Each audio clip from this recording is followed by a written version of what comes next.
Hello friends, GK गुरु जेड्डा के YouTube platform पे मैं शैलेश आप सभी का हार्दिक स्वागत करता हूं।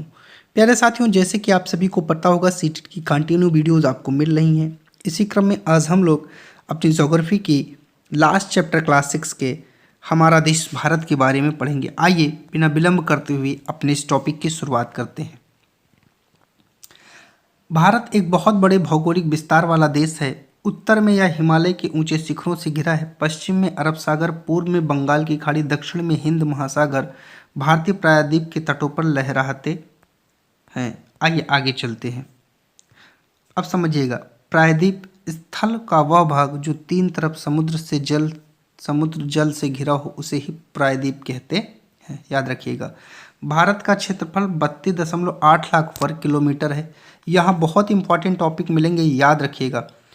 उत्तर में लद्दाख से लेकर दक्षिण में कन्याकुमारी तक इसका विस्तार लगभग 3200 किलोमीटर है तथा पूर्व में अरुणाचल प्रदेश से लेकर पश्चिम में कच्छ तक इसका विस्तार लगभग 2900 किलोमीटर तक है। ऊंचे पर्वत, भारतीय महामरुस्थल, उत्तरी मैदान, आसमान, पठारी सतह, तटीय भाग एवं द्वीप समूह स्थलों की विभिन्नता को दर्शाते हैं। यहाँ जलवायु, वनस्पति, वन्य जीवों के साथ भाषा एवं संस्कृत में भी बहुत भिन्नता है। इस भिन्नता में भी हम एकता को पाते हैं जो हमारी परंपराओं में दिखती है। यही कारण है कि हम एक राष्ट्र में बंधे हैं। वर्ष 2011 में भारत की आबादी 120 करोड़ से अधिक हो चुकी है। यह चीन के बाद विश्व का दूसरा सबसे अधिक जनसंख्या वाला देश है। स्थिति भारत उत्तरी गोलार्ध में स्थित है। कर्क रेखा 30 डिग्री 30 मिनट उत्तर देश के लगभग मध्य भारत से होकर गुजरती है, जो मध्य भाग है। दक्षिण से उत्तर की ओर भारत की मुख्य भूमि का विस्तार 8 डिग्री 4 मिनट उत्तर और 37 डिग्री 6 मिनट अक्षांशों के बीच है।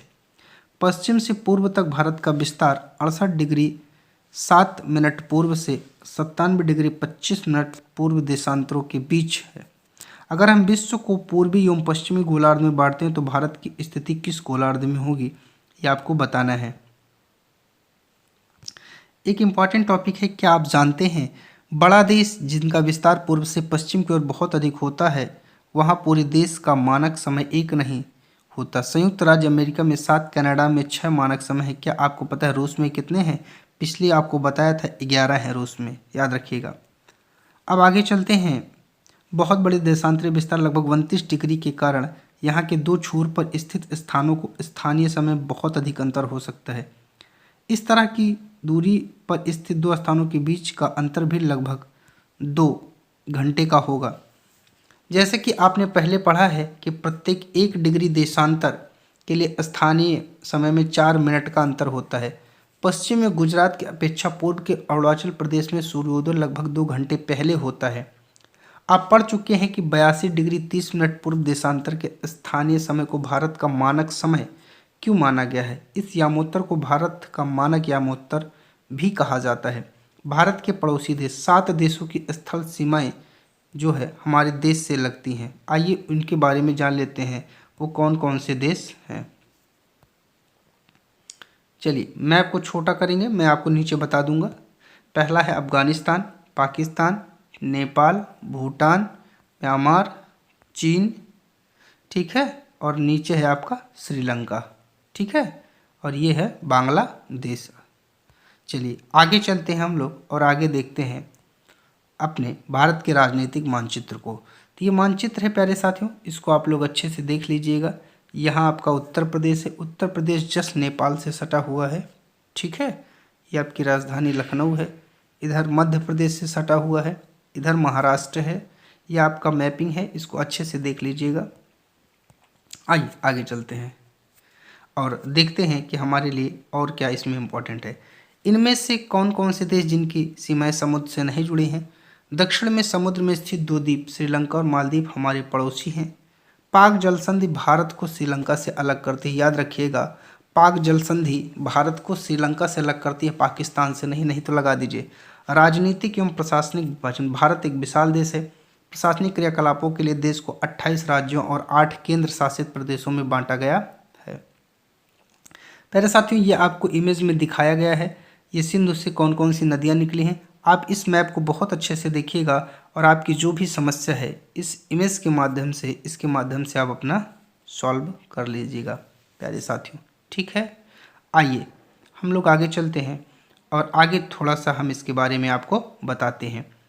दिल्ली भारत की राजधानी है। राज्यों का निर्माण मुख्यतः मुख्य भाषा के आधार पर हुआ है। जलोढ़ निक्षेप क्या होता है? ये नदियों के द्वारा लाई गई बहुत महीन मिट्टी से होता है, नदी बेसन में निक्षेपित कर दी जाती है। सहायक नदी क्या होता है? एक नदी या सरिता जो मुख्य नदी में किसी भी तरफ से आकर मिलती है तथा अपने जल को मुख्य नदी में विसर्जित कर देती है। अर्थात कई छोटी छोटी नदियाँ आकर जब अपने जल को एक बड़ी नदी में गिरा देती हैं तो उसे ही सहायक नदी कहा जाता है। भौतिक विभाजन। भारत में पाई जाने वाली भौतिक आकृतियाँ विभिन्न प्रकार की, जैसे पर्वत, पठार, मैदान, तट, द्वीप समूह। उत्तर में बर्फ से ढका हिमालय संतरी का कार्य करता है। हिमधन आलय का मतलब होता है बर्फ का घर। हिमालय पर्वत को 3 मुख्य समानांतर श्रृंखलाओं में बांटा गया है। सबसे उत्तर में स्थित श्रृंखला को बृहद हिमालय या हिमाद्री कहते हैं। इस श्रृंखला में विश्व की सबसे ऊंची शिखर स्थित है। मध्य हिमालय हिमाचल हिमाद्री के दक्षिण में स्थित है और बहुत से लोकप्रिय पहाड़ी स्थल वहाँ हैं। 5 पहाड़ी स्थानों के नाम का आपको पता लगाना है। शिवालिक सबसे दक्षिण में स्थित श्रृंखला अर्थात सबसे नीचे। हिमालय के दक्षिण में भारत का उत्तरी मैदान स्थित है। ये मैदान समतल तथा सपाट है। ये मैदान सिंधु, गंगा, ब्रह्मपुत्र तथा इसकी सहायक नदियों के द्वारा लाई गई जलोढ़ निक्षेपों से बना है। नदियों के मैदान कृषि के लिए उपजाऊ भूमि प्रदान करते हैं। यही कारण है कि इन मैदानों में जनसंख्या अधिक है। भारत के पश्चिमी भाग में भारतीय महामरुस्थल स्थित है। यह शुष्क गर्म रेतीला है। यहाँ वनस्पति की मात्रा बहुत कम है। उत्तरी मैदानों के दक्षिण में प्रायद्वीप पठार स्थित है। इसकी आकृति त्रिभुजाकार है। इसका धरातल काफ़ी ऊंचा नीचा है। इस क्षेत्र में बहुत सी पहाड़ी श्रृंखलाएं, घाटियां स्थित हैं। इसके उत्तर पश्चिम में अरावली श्रृंखला स्थित है जो विश्व की सबसे पुरानी श्रृंखला है। चलिए थोड़ा सा मैं आपको और जानकारी दे देता हूँ। क्या आप जानते हैं गंगा एवं ब्रह्मपुत्र नदियाँ विश्व के सबसे बड़े डेल्टा का निर्माण करते हैं, जिसे सुंदरवन डेल्टा कहते हैं। इस डेल्टा की आकृति त्रिभुजाकार है। डेल्टा स्थल वह भाग है जो नदी के मुहाने पर बनता है, अर्थात नदियाँ समुद्र में प्रवेश करती हैं उस जगह को नदी का मुहाना कहा जाता है। ये भी जानते रहिएगा। आइए आगे चलते हैं। आगे जब हम आपसे बात करते हैं तो जो विश्व की सबसे पुरानी श्रृंखला है विंध्य एवं सतपुड़ा की महत्वपूर्ण श्रृंखलाएँ हैं। इन श्रृंखलाओं से होकर नर्मदा तथा तापी नदियाँ बहती हैं। ये पश्चिम की तरफ बहने वाली नदियां हैं जो अरब सागर में गिरती हैं। कहाँ गिरती हैं? अरब सागर में। कौन सी? नर्मदा और तापी। इस पठार के पश्चिम में पश्चिमी घाट या सहाद्र तथा पूर्व में पूर्वी घाट स्थित है। पश्चिमी घाट का विस्तार एक समान रूप में है जबकि पूर्वी घाट बीच में टूटा हुआ असमान है। इन पठारों में खनिज, कोयला, लौह, अयस्क की प्रचुरता है।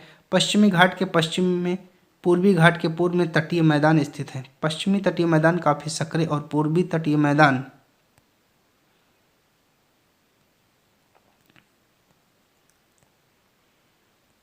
अपेक्षाकृत क्या है? चौड़े हैं। क्या आप जानते हैं प्रवाल छोटे समुद्री जंतुओं के कंकाल हैं जिसे पॉलिप कहा जाता है। जब जीवित पॉलिप मरते हैं तब उनका कंकाल बचता है। अन्य पॉलिप की वृद्धि इन ठोस कंकालों के ऊपर होती है जो बढ़ते बढ़ते काफ़ी ऊंचे हो जाते हैं तथा इस प्रकार शैवालों का निर्माण करते हैं। ये जो आपको दिखाया गया है। आगे पूर्व की ओर बहने वाली नदियाँ महानदी गोदावरी, कृष्णा तथा कावेरी बंगाल की खाड़ी में गिरती हैं। नदियाँ अपने मुहानों पर उपजाऊ डेल्टा का निर्माण करती हैं। बंगाल की खाड़ी में गंगा ब्रह्मपुत्र नदियों के मुहाने पर सुंदरवन डेल्टा स्थित है।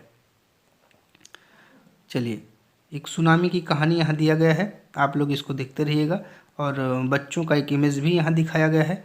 आइए आगे देखते हैं।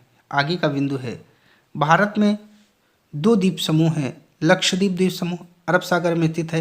केरल के तट से कुछ दूरी पर स्थित प्रवाल है। अंडमान एवं निकोबार द्वीप समूह भारत से दक्षिण पूर्व दिशा में बंगाल की खाड़ी में स्थित है। क्या आप जानते हैं कि कौन सा द्वीप समूह वर्ष 2004 में सुनामी से प्रभावित हुआ था? बताना है आपको। समाचार पत्रों तथा लोगों से बातचीत के जरिए जानकारी प्राप्त कीजिए।